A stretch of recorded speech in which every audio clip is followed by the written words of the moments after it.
Hello, a very good morning to one and all. Myself, Leela Howdy, working as assistant professor in Coxit College. Hello, friends. I'm going to teach you the subject Basics of Computer System. In this subject, we are going to study the 6 units, that means 6 chapters. Today, we are going to start unit first, and the name of unit first is Introduction to Computer and History. In this unit first, we are going to study the different topics.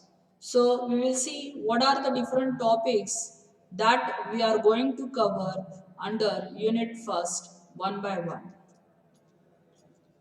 So number 1, definition of computer. In this topic, we are going to study what is computer, what is the exact meaning of computer. Second topic, basic computer organization, means the block diagram of computer, or we can say the actual structure or actual design of computer, and what are the parts of computer that we are going to see. Number third, characteristics of computer. That means we are going to see the properties of computer, and generally the properties are compared with somebody. So here the computer characteristics, or what we can say properties, are compared with human beings. Number fourth, generations of computer. In this topic, we are going to study the generations of computer. That means we are going to study the history of computer. That is the development, from where the development has been started, or which technologies has been used or in early days, and what technologies we are using in today's computer. Okay, so the development in the technology is nothing but the generation, or what we can say the history of computers. Okay, number fifth, we are going to study types of computer. The different types of computer we are going to study under this topic. Okay, so if we study different types of computer, that means we can know the applications, the use of computers. So all these topics that we are going to cover under unit first. So today we will start with the first topic, that is nothing but the definition of computer. So what is computer? It is a general question. See here, computer is an electronic device. So what we can say, it is an electronic device. Why? Because see here, the operation of computer depends on electric power supply. Without electric power supply, the computer cannot become on, cannot work. That's why we can say that, or we have to say that computer is an electronic device. Now, what are the functions of computer? Its first function is to accept the data from user. The computer should take the data, should take the information from the user. After taking the information, the computer has to process the data. Process the data means here it has two meanings. The first meaning is that it should perform some operation that is defined by the user. And the second meaning is that the computer should convert the user language into binary language. Why? Because computer cannot understand the user's language. Computer language is binary. It understands only binary, 0, 1. That's why processing means the user language is converted into binary. Okay, and second meaning of processing is that we can say that the processing means to do or to perform some operation on the given data. And finally, the computer should give the required output, means whatever the user want, which output he or she want, that output the computer should give. So once again I will repeat. So what is computer? It is an electronic device. Why? Because its operation depends on electric power supply. What are the functions of computer? It should take the data from user. It should accept the data from user. Simply take the data? No. The computer has to process the data. Process has two meaning. The first meaning that the computer should perform the operation that is defined by the user or instructed by the user. Second, the computer should convert the user language into binary, because computer's language is binary. Computer understand only binary, 0 1 language. That's why processing second meaning is that the user language has to be converted into binary. And finally, after processing, after performing operation, the required output should be given by the computer to the user. Okay, so once again I will say you what is computer. It is an electronic device that or which accept the data from user, process it, and gives the required output. So this is the definition of computer. Okay, now we will see this next point or next topic of unit first, that is nothing but basic computer organization. And the meaning is that block diagram of computer. So we will study the block diagram, the structure of computer, actual structure of computer, what parts it consists of. So you can see in the diagram, this block diagram is divided into four main parts or four main blocks. First block, input unit. Second block, output unit. Third block, storage unit. Fourth block, central processing unit. So these are the four main blocks or four main parts of the computer: input unit, output unit, storage unit, central processing unit. Okay, so all these parts we will see in detail one by one. So we will see first block or first part, input unit. It is the unit which links, that is connects the outside world, means user, to the computer. So input unit, what it does, it connects, it links the user or user we can say outside world to the computer. Okay, so I will show you in the diagram. You can see here input unit will connect the outside world user with the computer, that is nothing but CPU. So its first function, what we can say, its main job is to connect the user, the outside world, with the computer, that is nothing but CPU. Okay, and it performs three main functions, and the three main functions are: number one, input unit should take the data from user. Okay, so input unit, I will give you the example, that is nothing but the most commonly used input device, keyboard. So what we do on the keyboard, we type the data, we type the information or numbers, and that means we enter the data, we give the data. And who takes the data? The input unit. So its first function of the input unit is that it accepts the data, it takes the data from user. Second function, the input unit converts this data in binary form. Why? Just now I have told you the language of computer is binary. Computer understands only binary. It cannot understand user language. That's why the second function of the input unit is that it will convert the user language into binary form. Lastly, the input unit will supply this binary data to the computer. Okay, from the diagram you can see here, input unit links, connects the outside world, means user, with the computer. It performs three main functions. Input unit means keyboard will take the data, will accept the data from user. Second, this input unit will convert the user language into computer language, that is binary language, because computer cannot understand user language. And lastly, finally, the input unit will supply this data to the CPU, that is nothing but computer. Okay, so these are the three functions.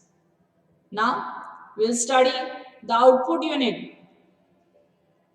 See here, from the diagram you can understand input unit links user with computer.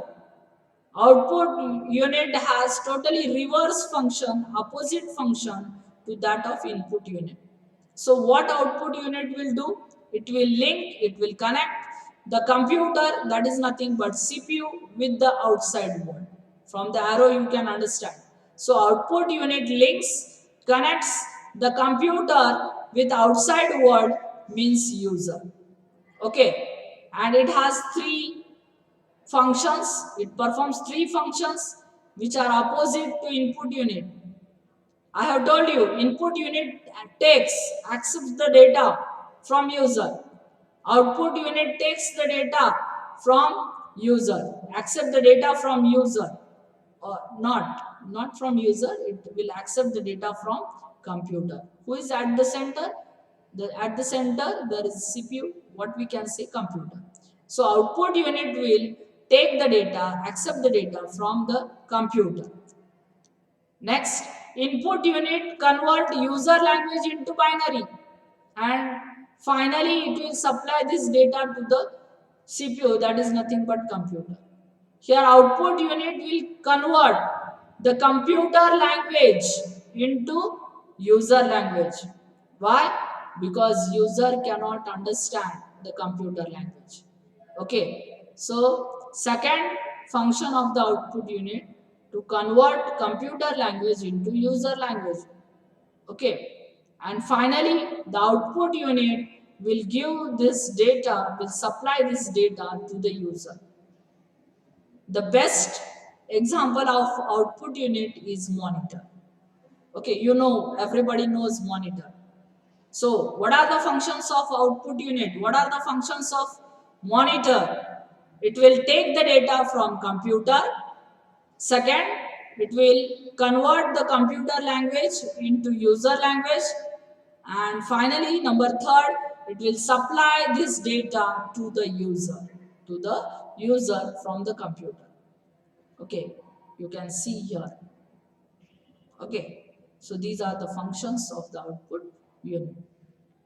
Next, number third block or third unit, that is nothing but storage unit. Okay, I will show you in the diagram.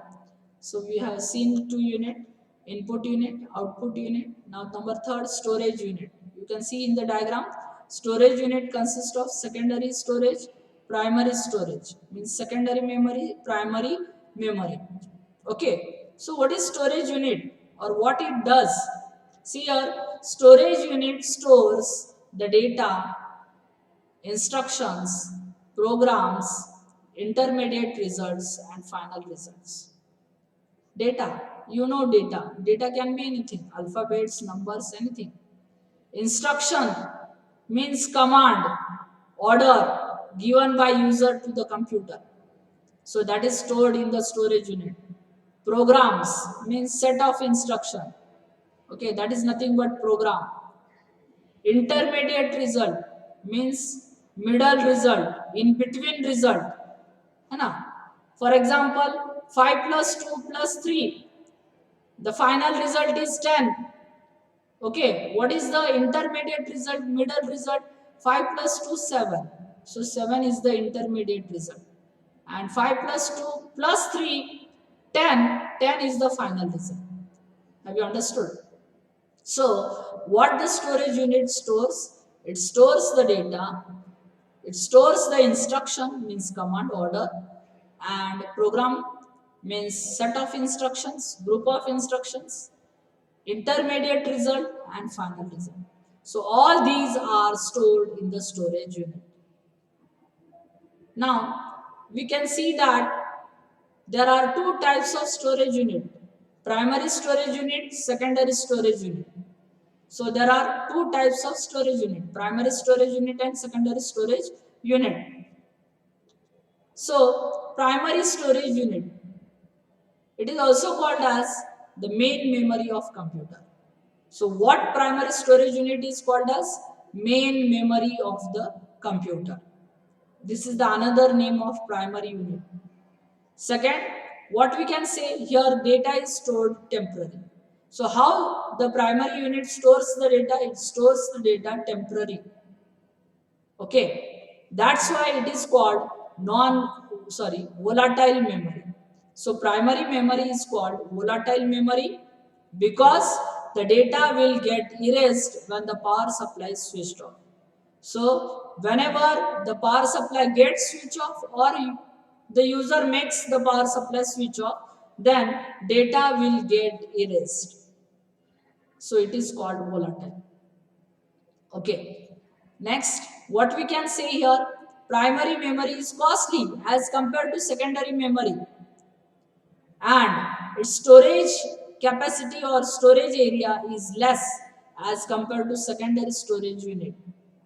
Okay, so this is about primary storage unit.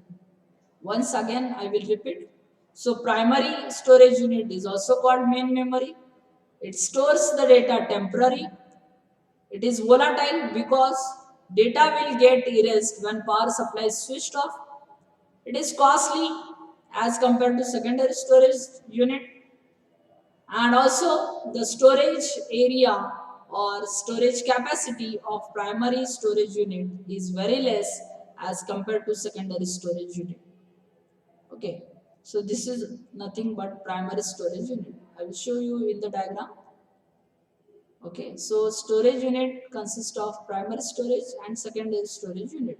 Okay, so now we will study secondary storage unit. What the secondary storage unit called as? It is called as auxiliary memory of the computer. So secondary storage unit is called auxiliary memory of the computer. Why? Because it is the external memory, or what we can say, it is the supportive memory connected to the computer. So secondary storage unit is called auxiliary because, once again I am repeating, why it is called auxiliary memory, because it is the extra memory, or what we can say, it is the supportive memory that we connect externally to the computer. Externally means बाहेरून connect करतो आपण. Okay. And how the data is stored? Here the data is stored permanently. Okay. So permanently data is stored, that means it is also called non-volatile memory. Why? Because here data will not get erased even if the power supply is switched off. Okay. So if the power supply gets switched off, then also data will not erase. That's why we call it non-volatile. And how the data is stored? The data is stored permanently. Means what? The data will remain in this memory till it is erased by the user. Okay. So till the user erases the data will remain in this memory. Okay. It is less costly. Secondary memory is very less costly as compared to primary storage unit or primary memory or main memory. And the storage capacity or storage area of secondary storage unit is large as compared to primary storage unit or primary memory. Okay, so these are the advantages of secondary storage unit as compared to primary storage unit. Now, number fourth unit, that is nothing but central processing unit, we will see in the diagram. So see here, the fourth unit is nothing but the central processing unit, or we can say CPU in short. So CPU means central processing unit. It consists of two parts: ALU, arithmetic logic unit, and CU, control unit. So these two parts in combination is called CPU, central processing unit. Okay. So what is CPU? It is combination of two main parts: arithmetic logic unit ALU, and control unit CU. So we will study in detail one by one. So central processing unit is called in short CPU, or CPU stands for central processing unit. You can write any one sentence. Okay. It is called as the brain of the computer because it controls all the parts and their function of the computer. Okay. So see here, CPU means central processing unit. It is called the brain of the computer. Why? Because it not only controls all the parts of the computer, but also it controls the function of every part of the computer. Okay. It is combination of two parts. Just I have told you. So CPU is combination of two units. Number one ALU and number two CU. So we will study ALU and CU in detail. ALU stands for arithmetic logic unit. The name itself indicates here ALU means arithmetic logic unit. It performs two types of operation. Yes or no? From its name indicates that it can perform two types of operations, arithmetic and logical operations. And what are arithmetic operations? Such as addition, subtraction, multiplication and division. So these are the four main types of arithmetic operations. Okay. And what are logical operations? And, or, not, rotate, shift, compare. So all gate operation, and means binary multiplication, or means binary addition, not means complementation. Complementation means what? 0 is replaced by 1, 1 is replaced by 0. Okay, that is not complementation, we can say. Rotate means it will rotate the data in circular fashion, move the data in circular fashion, that is called rotate. Compare, it will compare higher, lower, larger, smaller, so it will compare, or equal. So these are comparison between the numbers. Or next, shift, so it will move the data to left side or right side, that is called shifting. So all these operations are logical operations, and, or, not, rotate, shift, compare, etc. Okay, so what we can say, ALU means arithmetic logic unit. It performs two types of operation, arithmetic and logical. Arithmetic operations are addition, subtraction, multiplication, division. Logical operations are and, or, not, rotate, shift, compare, etc. Okay, next, now what CPU consists of? Second part, CU. CU means what? Control unit. So here CU stands for control unit. It is also called as the nervous system of the computer. Why? Why the control unit is called the nervous system of computer? Because it controls and organizes all the parts of computer and their function. See here, control unit will control all the parts and organize all the parts. Organize means what? It will establish a better connection, a better communication between all the parts. That is nothing but organize all the parts of the computer and their functions also. So it will not only control or organize the parts, but it will control and organize their functions also. Each and every part function also. Okay.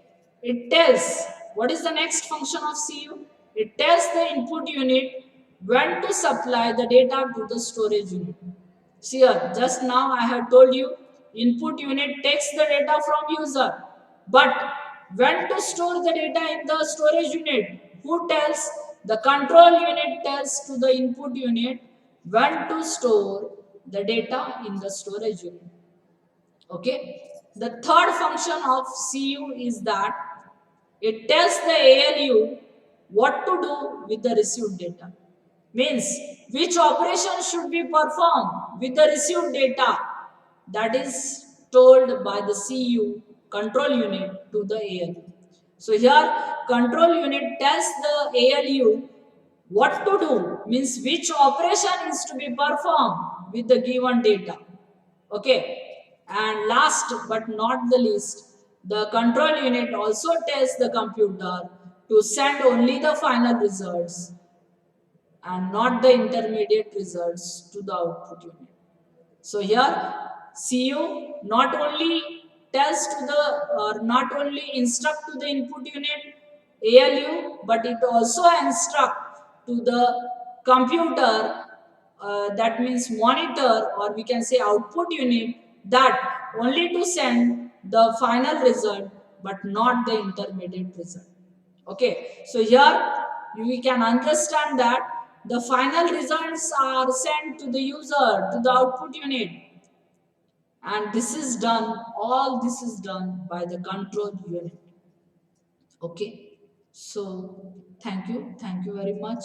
Here we have completed the two concepts of unit. First, that is nothing but what is computer, and second, we can say the organization of computer, or what we can say the block diagram of computer.